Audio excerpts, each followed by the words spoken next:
नमस्कार, आप देख रहे हैं 9 भारत समाचार। नमस्कार, आप देख रहे हैं नव भारत समाचार। मैं हूं नेहा राठी। आइए देखते हैं आज की बड़ी खबर।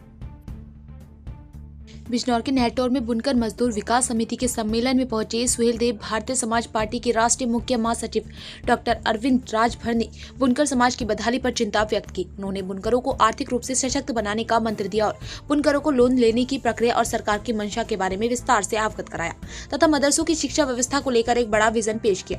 शनिवार को धामपुर मार्ग स्थित नेहटौर के मन्नत बैंक्वेट हॉल में आयोजित बुनकर मजदूर विकास समिति के सम्मेलन में पहुंचे सुहेल देव भारतीय समाज पार्टी के राष्ट्रीय मुख्य महासचिव डॉक्टर अरविंद राजभर ने बुनकरों को संबोधित करते हुए कहा कि सरकार द्वारा बुनकरों की आर्थिक स्थिति सुधारने और उन्हें आत्मनिर्भर बनाने के लिए वह कटिबद्ध है।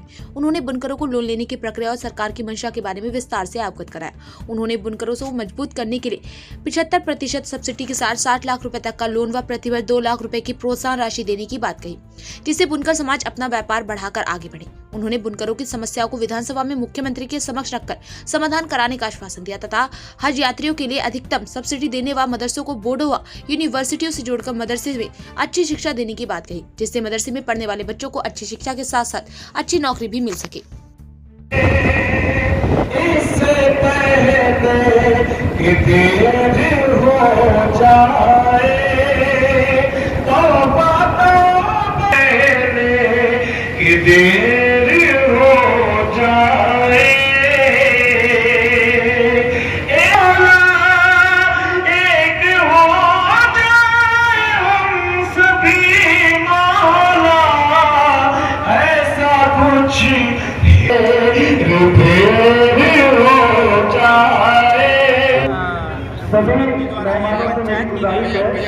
और कहीं न कहीं जो ये लोग सामाजिक, शैक्षणिक और राजनीतिक और आर्थिक और प्रशासनिक जो प्रताड़ना इनको प्राप्त मिलती है, कहीं न कहीं इससे सभी लोग परेशान हैं। आज का कार्यक्रम हमारे नेता माननीय नेता श्री ओम प्रकाश राजभर जी के नेतृत्व में यह कार्यक्रम होना था। माननीय नेताजी का आगमन नहीं हो पाया, जिसके लिए मैं यहाँ पर आया। सभी लोगों ने बारी बारी से अपनी बात को रखा और जो बात लोग रखे हैं उसी पर हम लोग काम भी कर रहे हैं।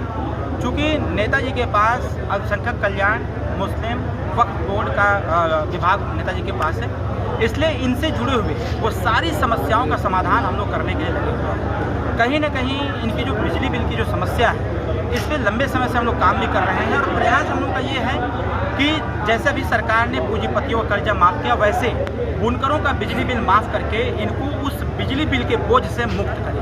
इसके साथ साथ जो सरकार की पॉलिसी है, सरकार ने योजना बनाया, कैबिनेट से पास भी किया कि हम इनको आगे बढ़ाने के लिए, इनको स्वावलंबी बनाने के लिए, इनको मजबूत करने के लिए, हर स्तर से मजबूत करने के लिए लगभग 60 लाख रुपए तक का हम इनको लोन देंगे और लोन के साथ साथ 75% का सब्सिडी देंगे और प्रत्येक वर्ष प्रोत्साहन राशि 2 लाख रुपये देने का काम करेंगे।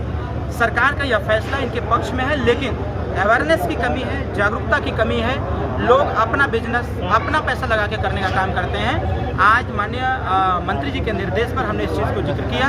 मैंने आग्रह किया कि एक बार इस पर टेबल टॉक करने की आवश्यकता है। यहाँ से इस संगठन के माननीय राष्ट्रीय अध्यक्ष जी वहाँ पहुँचेंगे लखनऊ, बैठ के बातचीत की जाएगी, बारी बारी से एक एक मसले को सॉल्व किया जाएगा।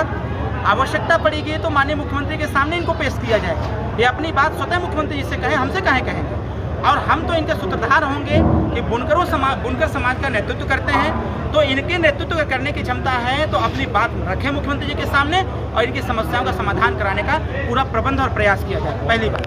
दूसरी बात यह है, विधानसभा आगे चलने वाला है और विधानसभा के दरमियान बुनकर समाज की बात कोई नहीं करता है, लेकिन हम लोग चरणबद्ध तरीके से और बिंदुवार व्यवस्था बनाएंगे और माननीय मंत्री जी से, माननीय मुख्यमंत्री जी के सामने फोरम पर इस बात को रखेंगे कि जो बुनकर समाज इस देश की अर्थव्यवस्था को मेंटेन करने का प्रयास करता है, उसके बारे में सोचा जाए। उसको जो प्रशासनिक अधिकारी प्रताड़ित करते हैं उससे इनको निजात दिलाया जाए। जो इनके खिलाफ फर्जी मुकदमे लिखे जाते हैं उससे निजात दिलाया जाए। इनका इंश्योरेंस कराया जाए ताकि कोई घटना घटित हो, कोई ऐसी समस्या हो गई या इनका जो कल कारखाना है उसमें कोई दिक्कत आ गई तो सरकार के तरफ से इंश्योरेंस के माध्यम से पैसा इनको मिले। कहीं न कहीं जो 60 साल की अवस्था पार कर चुके हैं, जो बुनकर समुदाय के लोग हैं, इनको कम से कम 500 रुपया का इनको पेंशन की व्यवस्था भी किया जाए ताकि वो अपना जीवन यापन भी कर सकें। सर, हज यात्री के लिए क्या सुहेल देव भारतीय समाज पार्टी निरंतर इस पे काम भी करती है।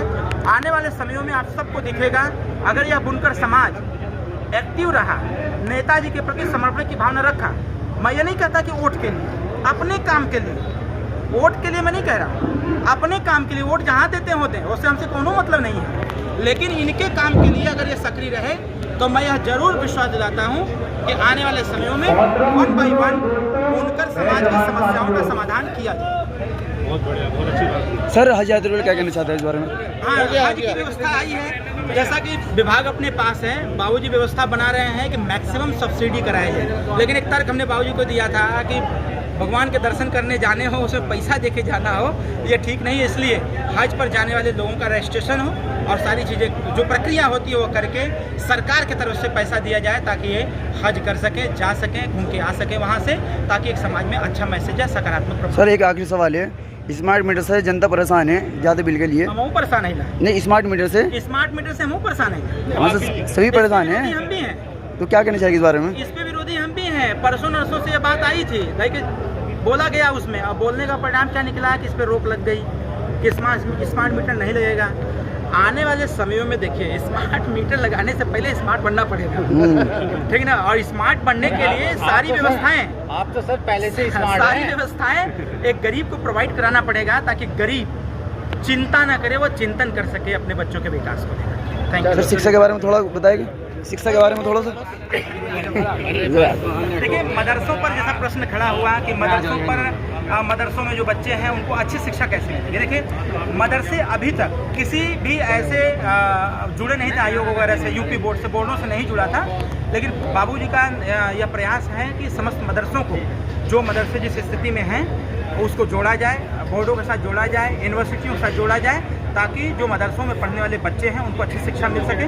जब अच्छी शिक्षा मिलेगी तभी वो अच्छी नौकरी भी पा पाएंगे, इसलिए बेहतर पढ़ाई के लिए, बेहतर शिक्षा के लिए बेहतर बोर्डों से जोड़ने की आवश्यकता है।